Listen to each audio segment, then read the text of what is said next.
massive breaking news for the unemployed. And yes, this includes yours truly. So a few weeks ago, we talked about the Dr. Mike situation, which was him going on this show to debate 20 anti-vaxxers. Dr. Mike, of course, being pro-vax. I believe I made 2-3 videos about the situation because I personally, as a fan of Dr. Mike and as a fan of those type of videos, I was watching the content and I was starting to get a little mad. Some may say pissed off at the way these people were treating the doctor. I didn't think it was fair, and I didn't feel like those people were giving that same respect back. I talked about it. You guys seem to enjoy it. I thought that was it, right? Until today, when Dr. Mike dropped a video called "The Anti-Vax Community is Calling Me Fat." Now, this is something that I touched on one of my videos, I don't remember which one it was, where people weren't criticizing Dr. Mike and his ideas of his weight or the way he was sitting, bringing up insane stuff about Israel and Palestine. It's like, you guys, the insane anti-vaxxers, these people didn't want to talk about the vaccines. They were like, I don't know how to combat this. I don't know how to go about this. So I'm just gonna go full kindergarten mode and start insulting this person's looks because I don't like them, because they're a doctor and I just don't agree with them. So you're fat. It's just like, it came out of nowhere. That was not the point. That was not the argument at all. But yeah, they just resulted to getting personal and nasty, and I was just like, well, you lost. If you resort to doing that and attacking a doctor based on his looks, just take the L, go home, maybe drink something in order for you to cool the fuck down. But I digress. So like I said, Dr. Mike dropped this video. I haven't seen it. I want to watch it with all of my amigos and amigas here on the Sensitive Society channel. And if you enjoyed this video, make sure you drop a like, subscribe to the channel. We're trying to get to 600K. With that said, let's just get right into it. Many of you have probably seen my recent appearance on Jubilee. If you haven't, definitely check it out. It's linked in the description. But the response has been weird. I've gotten some of the strangest comments I've ever gotten in my career while on social media. And we're gonna talk about that. But first, let me give you a little behind the scenes of what happened in order to make this debate actually happen. I was watching Jubilee and saw a 20 vs. 1 episode, and I said, wow, wouldn't it be a good idea if it was a doctor versus anti-vaxxer? So I had Sam shoot them an email and recommend the idea for an episode and actually volunteer to be the one in the middle. They loved the idea, and they said that they would absolutely be interested in doing it. So we went and right away started scheduling it. Sam and I flew ourselves out to Los Angeles where they filmed these episodes, and the participants didn't even know I was coming. So that was completely news to them. I don't know if it's just me, but I just love behind the scenes stories, videos, seeing how everything gets made. But something that I noticed here is that he said that he flew him and the other guy out to LA. I believe Dr. Mike is located in New Jersey, if I'm not mistaken. I could have swore I heard him say that at some point. And I don't know if I'm the only one that feels like this, but shouldn't Jubilee fly Dr. Mike and the guy out? Like, I get it. It was Dr. Mike's idea, but it's not like Jubilee is a small indie company with like 10 subscribers that can't afford a flight for Dr. Mike. And I'm not saying, you know, everyone's entitled to a free plane ticket, especially if it was your idea. But in my opinion, it's like, you guys, I'm sure, make millions of dollars, and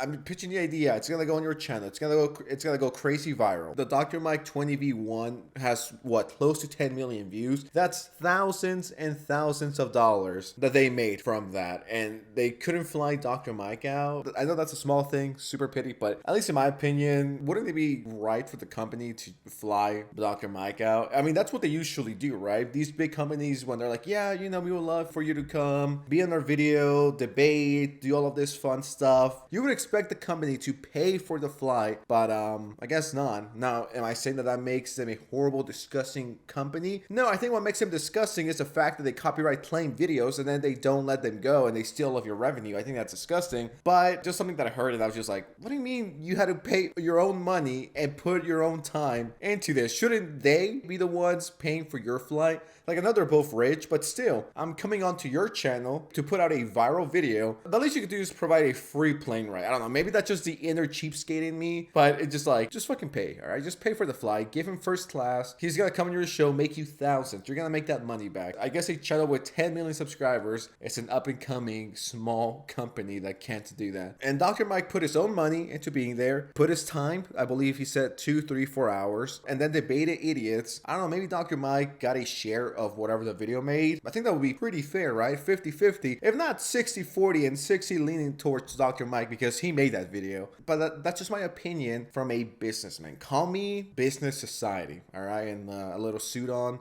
Yeah, that's literally me. But what I will say that they all had in common was they were all pretty polite and nice to me. And that was very welcome. And I very much appreciated that. I even called it out during the debate. A lot of the comments that came in when the debate went live was people being very thankful and kind to me, calling me a saint. I'm a better person than they are because they would have gotten really mad. And what that taught me was that people are very angry and emotional, and I get that. But at the same time, it told me how much people don't know about what doctors actually do. We spend hours every single day doing our best to educate patients on topics that they're not familiar with, that they've learned some misinformation about, that they're perhaps very passionate culturally about. And we have to approach that with a very empathetic patient mindset. So what you saw on camera was what happens behind closed doors during a doctor-patient interaction. I just can't show those because of patient privacy, but in reality, that is the type of empathetic listening that happens when a good doctor is seeing a patient. I listen to people, I allow them to speak, they allowed me to speak. I got pretty good info out there to counter some of the misinformation that was said or people believed initially, so that the criticism shifted from me being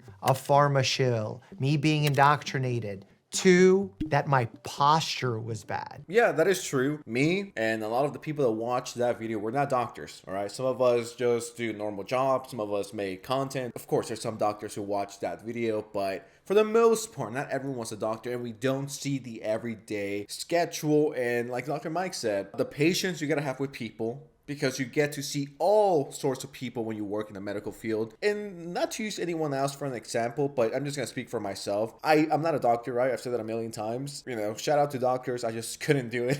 It's just something that I don't live with, nor do I see every single day. So to me, seeing people being rude or dismissive or spreading misinformation or just being, I don't know, just voting him out, like, oh, you're out, we don't like you, bye. I was just like, well, fuck these people, right? But someone like Dr. Mike, who's been doing this for years, right? He's seen it all at this point, and he knows how rowdy people could get, how passionate people may get. So to him, this was just another day at work. Right? Once again, he makes a great point. A lot of us who are not in the medical field just saw this and we're like, you know, Dr. Mike has a lot of patience and, you know, he's a saint and all of this because, well, to us, once again, not to get too repetitive, but it's just like these people are being rude, dismissive, just stupid. We quote unquote snap a lot faster, right? Than someone that's been doing this for years and I'm sure has gone screamed at by insane Karens and, you know, this is nothing to him or people in that community. Once again, I'm glad we got to see that perspective as well. I didn't even consider that until now. That I shrimp a lot and that I have gotten extremely morbidly obese, aka calling me fat. But it wasn't your run-of-the-mill body shaming. It was some kind of hyper masculine, pro-testosterone type ribbing. And I say ribbing quite lightly because they were being really mean about it. I am willing to bet everything in my bank account, which is approximately $5.35, but I'm willing to bet that the people on Twitter and YouTube who were typing behind their keyboard, oh, Dr. Mike used to be so fit, but now he's fat. He's like Lizzo 2.0, Lizzo skinnier than Dr. Mike. I guarantee you those people behind the keyboard legitimately weigh 3 times more than Dr. Mike did. And now some of you may be like, yo, Sans, you tripping, stop dick riding Dr. Mike. No, first of all, I will not be doing that. Second of all, it just completely destroys your point when the doctor's like this, and this, and you're like, you're just fat. And you fell off. It's like, that has nothing to do with what we're talking about. And on top of that, like I said, people being like, oh, Dr. Mike is so fat, you got big, oh, bro fell off. It's like, I guarantee you the people who are behind their fucking keyboards and it's full of cum and hot Cheeto dust and Dorito dust and Taco Bell dust and In-N-Out, I guarantee you those people who are like, yeah, Dr. Mike is fat, they weigh like 800 pounds. And they're like 2 cheeseburgers away from fucking dying. I think people forget what fat means. When I think of someone that's fat, I think of, well, someone like this. I don't think of someone that looks like this. People are straight up tripping. If you're just 5 to 10 pounds overweight, people are like, oh, you're fat. And then someone from Twitter will be like, well, technically, if you're this percentage fat, that means that you're morbidly obese. It's like, shut the fuck up, dude. Shut the fuck up and get some bitches. I hate this because you could legitimately be right about something. When it comes to the medical field, vaccines, you could correct these fucking idiots and they'll be like, you're fat. So all your points are invalid. It's like, you just can't help certain people. Look, I have definitely put on weight since my boxing days. In fact, in order to have boxed, I lost about 30 pounds. Because when you're training 2-a-days and burning 3,000 calories between those 2 workouts and only consuming 2,500 or so, you're losing weight every single day. So yes, for my fight, I got down to 182 pounds. But that is not my normal walking around weight. That was extreme weight loss for my body. So yes, over the last 2 years or so, I probably gained 40 to 50 pounds, where I would have liked to just put on the 30 pounds that I initially lost. I'm under no illusion that I've gained some weight. I'm under no illusion that Father Time catches us all and that these grays are legit and that my empathetic posture that Rib here loves is like this. It's been commented on Reddit before, even on my curbside consult videos. Unlike some people, when they debate someone else, do stuff like this with their posture, I actually want to get into this kind of posture where I'm looking to not overpower them. I'm taller, I'm bigger, I don't want to seem even larger. So I try to get even smaller and get on people's level. So yes, you caught me. I'm admitting it here. I gained weight. I am not the healthiest I've ever been, and my posture sucks. I will be losing that weight. But what people will not be losing is the record of the things that they have said to me. Because while they have deleted their posts, I have screenshotted them. And I'd like to read some of them aloud right now. Hook them, Dr. Mike. You might not see me, guys, but I literally have a cheerleader's outfit on and it has Dr. Mike's face in the center. I am team Dr. Mike, all right? I don't care what anyone says. They're like, oh, you're just simping, you're just dick riding. Some of these people legitimately need to be called out. People are getting way too comfortable with just talking shit online, especially on Twitter. They're just like, oh, you're fat, you're ugly, you fell off. I think this has become a therapy session, guys. This is stuff that I hear every day, sorry. Nah, but in all seriousness, it's just like, so stupid. And it just feels like I'm talking to a 4th grader whenever they're like, oh, you're fat. Or, oh yeah, Dr. Mike, you might be right, and I might be an insane anti-vaxxer, but I don't agree with you, nor do I believe you, even though it's not an opinion, it's a fact. But you know, I'm fucking insane. I get my thoughts and opinions from Facebook conspiracy theory groups, but it's nice points, but you're fat or you gain weight. It's like, how is that relevant at all? Sometimes I just hate people, like, on God. They love to talk shit on Twitter, but the second you respond to them, they're like, oh my God, they're calling me out. Oh my God, they're harassing me. They're sending their fans my way. It's like, no, you made a tweet. It's public. Anyone has the right to respond and embarrass you. It's the same stuff when, you know, back in the day when I used to make videos responding to hate, and they're like, oh, this guy's sending his fans to me. He's out of control. It's like, well, yeah, dude, you put out a video or a comment, like, I'm gonna respond. I hate when people are surprised, like, oh my God, Dr. Mike is gonna call me out. He has like 10 million subscribers. This is him bullying me. It's like, you said something, I saw it, I'm going to reply to it, and I'm gonna embarrass you. And on top of that, make money out of you. So get owned, loser. First of all, thank you, Amy. You've deleted this tweet. It went viral, got millions of views, and you wrote, it's so scary that doctors aren't taught nutrition. Like, how can you take their advice seriously when they live such unhealthy personal lives? Interesting that people think you have to be ripped in order to be healthy. First of all, completely untrue. Second of all, as I said during the debate, doctors make the worst patients. We're hypocrites. But it doesn't necessarily make the information that we're providing be untrue. I even said that to one of the participants that, hey, doctors are humans. And just because they're not following their own advice doesn't make it less factually accurate. Not hating or anything, but he looks older. No. I am older.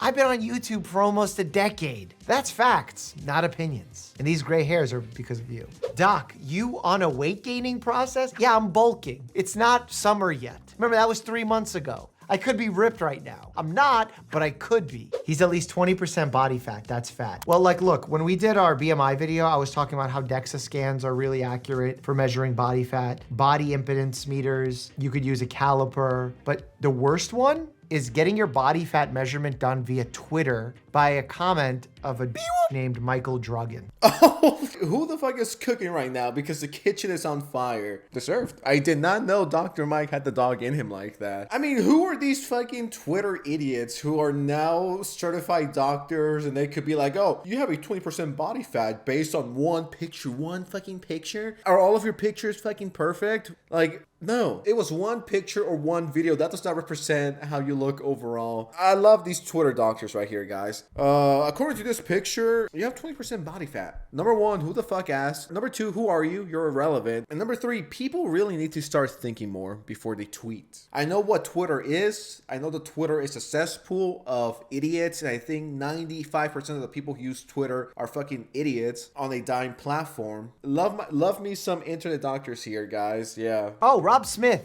an individual who I actually met in the green room at Fox News Studios. Because, you know, I used to do mornings with Maria Bartiromo for like 3 years, who was quite polite to me and I was polite to him. I was like, oh, cool. A nice guy, getting along. And then he writes this. The most terrifying part of this is not that the anti-vaxxers, who have valid and responsible concerns about the current childhood vaccination schedule industry, is that Dr. Mike got fat. Pour one out for his previous hotness, folks. It's gone. Sir, that is your opinion, and you can actually enjoy that opinion. Just kind of mean that you chose to put it out on social media. If you DM'd it to me, probably be less offended for some reason. Dr. Mike looked disgusting. Now, why is another man obsessed with how another man looks? Like, oh, you know, they took away his hotness. Like, are you gay? And there's nothing wrong with that, you know? Everyone's welcome here, all right? I don't judge. Everyone, come here. We could hug all right now at the same time. That's not the problem. It's like, this is the gayest thing ever. Like, oh, no, he got fat. He's no longer hot, guys. It's like, were you planning on smashing or something, dude? Why do you care if another man got fat or ripped? Oh, no, his hotness is gone. You could take Dr. Mike's list out of your mouth. If you DM'd it to me,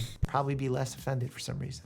Dr. Mike looked disgusting, gut protruding in his blue scrubs at the debate. Very disrespectful. They need to look at those clips on, I don't know if it's TikTok or YouTube, where people are like, look what I can look like when I sit in an uncomfortable position, and look how much abs I have when I just sit up or suck in my gut. He used to be called the world's sexiest doctor. No one called me that. People magazine called me hottest doctor alive or sexiest doctor alive. They didn't say worlds. They didn't talk about a geography. And now I'm a regular looking dude with poor posture. You know what? Spoiler alert, I was a regular looking dude then with the same posture, but slightly less body fat. So not much has changed. Will they make a vaccine for love handles? Yo, I'd get that vaccine. Their camera and lighting made you look fat. Nope, that was all my doing. It's giving doughy and impotent. At least that's a medical comment. Medical and cooking put together.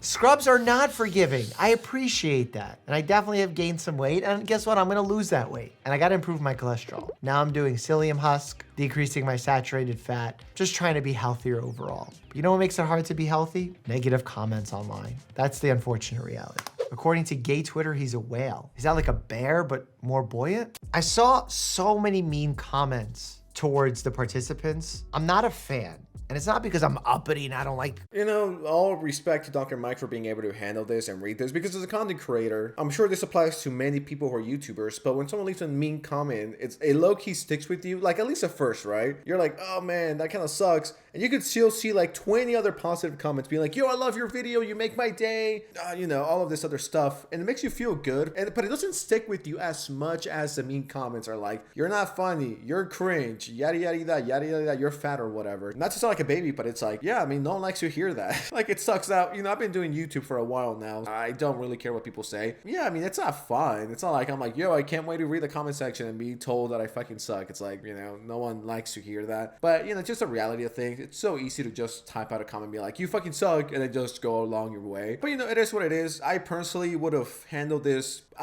pretty much the same, maybe turn up the edginess a little more. But, you know, Dr. Mike and I are obviously two completely different people with two completely different opinions and thoughts about how to go about this situation. I still think the way he handled this was pretty good. Making jokes about himself, not taking it too seriously. I think that's the best kind of response. And now that I'm thinking about it, and I think it is the best way to respond to these kind of memes, because if you're like, I'm richer than you, or you're fatter, or your wife hates you and you're ugly, it just makes you look like it got under your skin and salty. I'm sure it sucked reading these comments. Think about this for a second. Who the fuck wants to read comments that say you're fat, you gain weight, you used to be better, you used to be hotter, you used to be funnier? It's just like, no one likes hearing that. No one likes negativity. All right, yeah, I don't know, I think this is possibly the best way you can handle it. Just laugh at yourself and be like, yeah, you know, it's on me. Or the way he approached it. I saw so many mean comments towards the participants. I'm not a fan. And it's not because I'm uppity and I don't like calling people names. I'm from Brooklyn, I get it. But calling people stupid, while it may feel good to you because ego boosts to you that you're smarter than them, it's not valuable, nor is it truly fair. Because if you grew up with certain circumstances around you or learning about terrible things that happen to your culture, you may also end up believing inaccurate things. And that's not to say that everything people believe in those situations is inaccurate. There's always a little bit of truth there. Maybe it's not the most rational, but it is what is most likely to happen to the human mind. The human mind is capable and is very susceptible to emotional reasoning. That is why I try to get on the same page so that we can decrease that emotional reasoning and perhaps get to a more factual basis for our understanding. And that's where usually people start understanding where I'm coming from. I mean, I kind of agree and disagree with him. I think you could only use that excuse for so long, maybe when you're in your teens, but if you're in your mid-20s, even 30s or 40s, even 50s, like they had some angst on the show, at some point you gotta take responsibility and look into the situation yourself. Like I said, I agree with Dr. Mike here. I think that's valid, but at the same time, I'm like, what age do you need to reach for you to stop being ignorant about the situation and look into the stuff yourself? You know what I mean? And I get the fear from people about, they call us autism or my community or this or that. I get it. I understand. And I understand if you're in your teens, right? If you're a kid. But when you're 35 and you're still believing stuff that you were told as a kid, especially nowadays with the technology that we have, you can't do a simple fucking Google research, put the goon session to rest, and look if the stuff that your family told you is the truth or not. At some point, you gotta stop blaming everyone else and hold yourself accountable and be like, well, I thought this as a kid, but now I'm a grown-ass man, so let me look into it, right? You only have the ignorant past for so long until you gotta take accountability and look into the stuff yourself. That's just what I always think, and I'm always gonna be thinking the same. I get it, culture and race and other things play a factor into it, but once again, if you're 30 years old and you haven't had, 10 minutes to do the bare minimum research about what you're talking about and you're going to debate, you gotta stop blaming everyone else and start blaming yourself for not being smart enough to go and fucking Google and see if what your mom told you when you were a little kid is true. Boss, you've been voted out by the majority. Please Thank you. return to your Appreciate seat. that. I also saw a lot of feedback of people getting mad about the format, me not being able to fully fact check everything that the person was saying. But guess what? If a patient comes in to my exam room and is very passionate and is saying a lot of things that perhaps aren't accurate or they've been misled by someone, I don't rush to correct everything. That's not a valuable strategy in order to form a good doctor-patient alliance. And in reality, when you're practicing medicine on a practical level, you have time constraints. I don't have an hour with every patient. That's not realistic. So the fact that things got cut off and were incomplete was kind of similar to what happens in real life. And I will say, perhaps I didn't even feel that notion that a lot of you have felt where every time I was making a good point, people voted me off. I think what was happening a lot of the time was if someone was saying something that the audience wasn't feeling, like the participant across from me, and they were kind of just rambling, they picked up their flags. And that's fair because it seemed like the conversation was going nowhere. If I answered and the answer seemed to be complete and they felt like, okay, we get what Dr. Mike is saying, they raised their flags. I don't think they were trying to actively silence me. I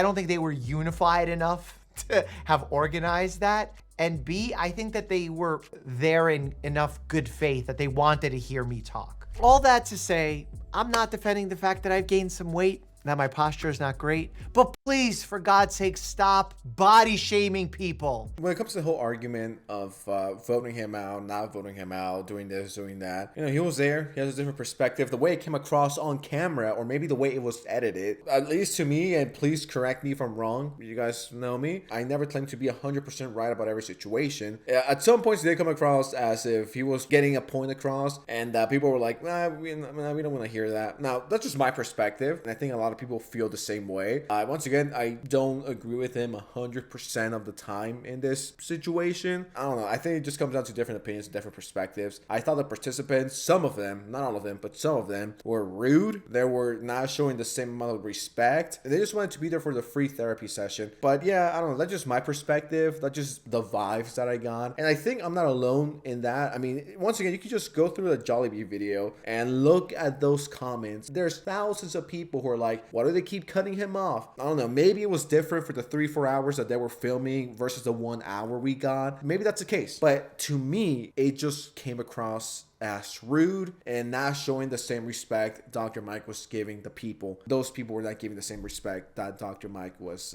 giving them. The top comment says, from calling him fat phobic to now calling him fat, we've come full circle here. You know you've got them bothered when they're resorting to playground insults, lol. That's what I'm saying. If you're like, well, I think anti-vaxxers are wrong, and they're like, you're ugly, you're fat, the way you sit down sucks, it's just like, well, that has nothing to do with the video, but okay, sure. But yeah, with that said, what do you guys think of this situation? Let me know in the comments below. I didn't agree with him as much as before. I think there's some stuff that I was just like, well, I don't really see it that way, but I get your perspective. Just the fallout of this and the whole situation with anti-vaxxers and then resorting to personal insults, it's like the lowest form of argument. Now, if they deserve it, I think that's one thing, but if they don't deserve it, and I don't think Dr. Mike deserved to be body shamed or bullied, it just comes out of nowhere. Now, if there's someone obnoxious like Frogan or other individuals that we've talked about here on the channel who legitimately are disgusting, evil people, then yeah, go ahead, insult them. But why are we insulting someone that's just trying to help? That's a completely different story. But I digress. The video's long enough. What do you guys think of this situation? Let me know in the comments below. Subscribe to the channel, drop a like, and